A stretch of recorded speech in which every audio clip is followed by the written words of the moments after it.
Mercury is closest to the Sun, yet it's cooler than our neighbor. Today, we reveal why Venus holds a scorching record of 867 degrees Fahrenheit.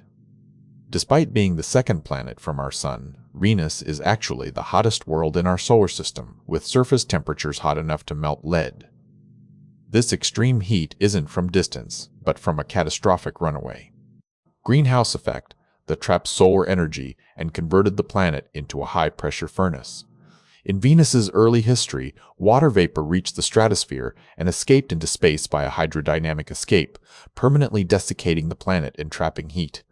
Unlike Earth, where oceans absorb heat, Venus dumped all its water into the atmosphere, creating a thick blanket that skyrocketed surface temperatures to 464 degrees Celsius.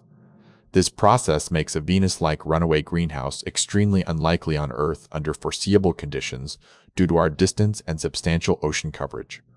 The result is a scorching world where the lack of an escape route for heat ensures temperatures remain deadly and stable for billions of years. Venus serves as a stark warning of what happens when a planet loses its water.